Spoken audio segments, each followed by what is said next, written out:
we're skipping a little bit ahead here in our review of Fist of the North Star, the 1995 live-action cinematic abortion. So this scene here we're watching, basically, we're actually getting to Julia or Yuria. You know, she's one of the main characters. She's the driving focal point. Ken's story here. She's the love interest of Ken. However, in this movie, Shin is jealous not because Ken has Yuria or Julia's love.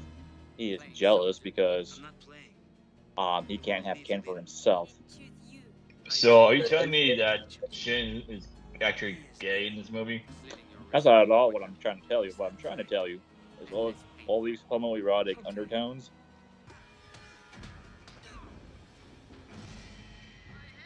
So the birth of the human testicle we're witnessing right here, Cameron. A glorious birth, if you ask me, Derek. Human Jackoff here played the fuck around and find out game, and now the birth of human testicle is upon us. Personally, I think Chris Penn playing a human testicle is perhaps his greatest performance as an actor.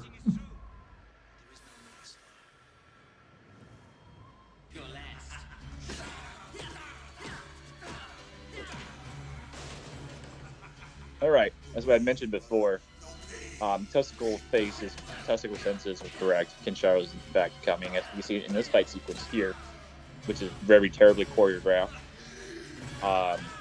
Gary Daniels, who's the actor playing Ken, is fighting a WCW wrestler known as Big Van Vader, and this fight scene is absolutely gut-wrenchingly terrible.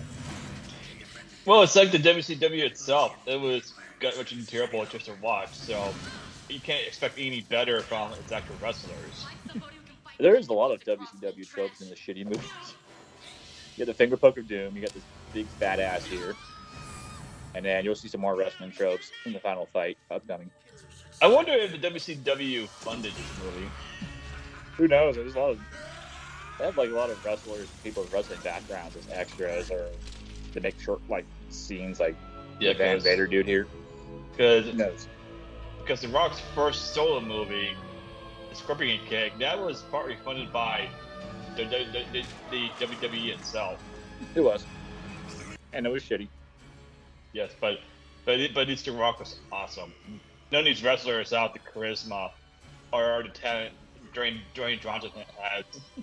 Oh, I agree. He's on a whole never fucking level, but these fucking goons they got here, there's a reason why they just faded off in the sunset. I heard the WCW faded because they wanted to make the show more appealing to kids or something.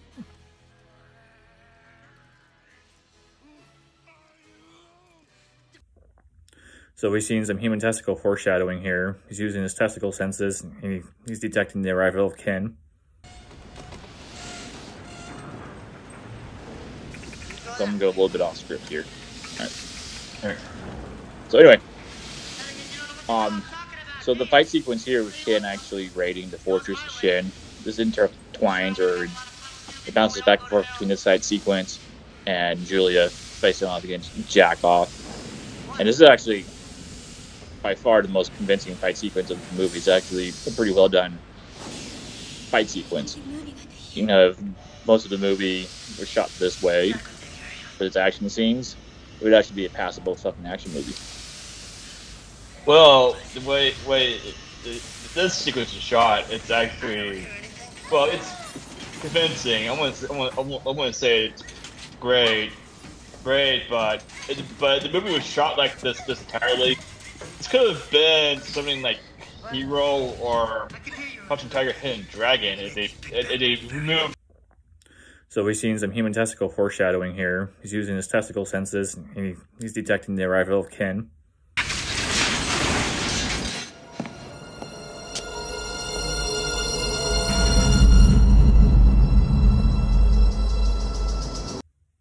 Alright, we're finally getting to the point in the movie where we're actually going to discuss a little bit about Julia here, who is the love interest of Ken, who is kidnapped by the jealous Shen. But unlike the original story, where Shen wanted Julia for himself, he kidnaps her and tries to kill Ken because he can't have Ken to himself.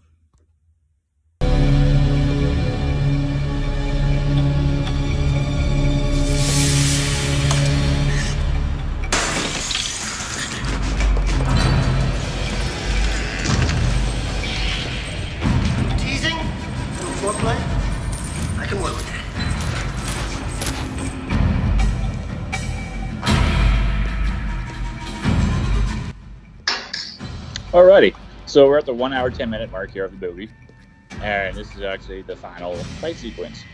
And the homoerotic mullet war is about to reach its anticlimactic conclusion. Hallelujah, it's raining men.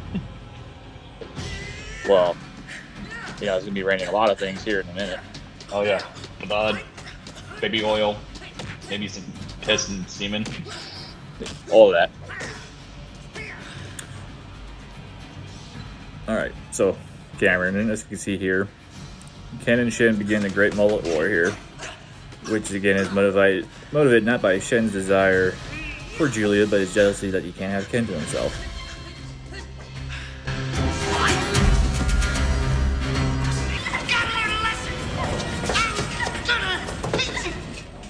So this is a common trope throughout this movie to use wrestlers and wrestling moves, especially from like the shitty WCW franchise.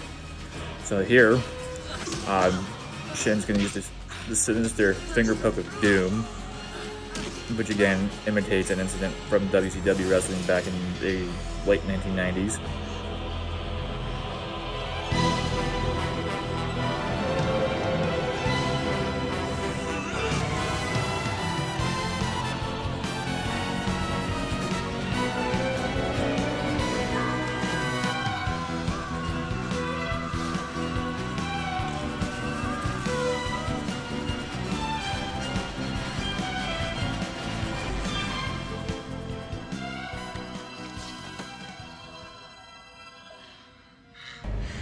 Cameron, is it just me, or does Human Testicle actually sound like Joe Pesci? So every time he talks on screen during this movie, it sounds like Joe Pesci. Is that how he really sounds in real life, or is it just for this movie?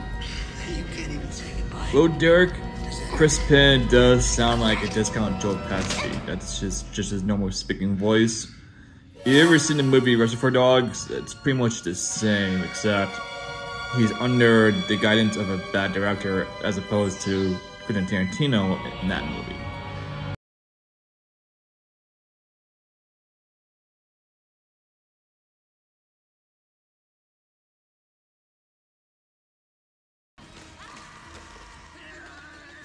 Alright, at long last, we have the death of the human testicle. And I can't think of a more fitting death for a fucking Penn family member. And since they're all dicks, and this one actually explodes like a shriveled up fucking testicle that he is. Derek, Julia really did pop Chris Penn's cherry. Well, speaking of pop cherries, Shin really popped all of Ken's, but yet Ken still lives. At long last, the homoerotic mullet war is about to reach its unepic, anticlimactic conclusion.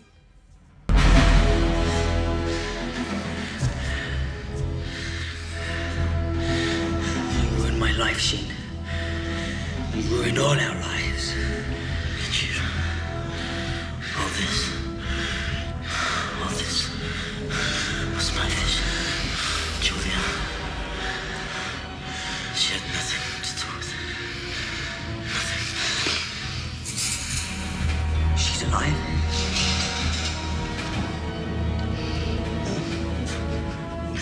She's dead.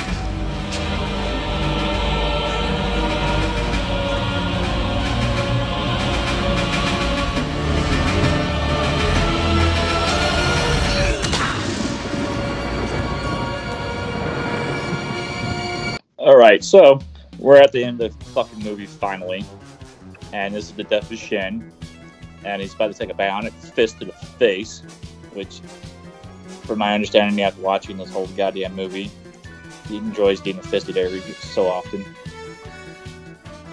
But you have to understand, Shin is actually very adorable. The other segments we didn't show you takes multiple Sweet Chin musics to the face, and then a couple of Chuck Norris roundhouse kicks before he finally goes down. Okay, Shin takes his final gaze of love upon Kenshiro. Exactly. As Shin stares at him with a glint in his eye, Ken will finally deliver the fist of death to him. This shit piece of a movie ends with Shin's army dying before Ken, and Ken because he's now the new gay warlord in his side check, Julia, finishing off the nasty physical people to unite all peoples a nuclear wasteland. Exactly. This movie has a happy ending, and like, yeah. So The end. basically, anyone who comes himself some baby oil is not really interested in Julia. Let's put it that way. Yeah, they're more interested in each other. Like, I'm more covered in baby oil than you are. But the great homoerotic mullet war is finally over.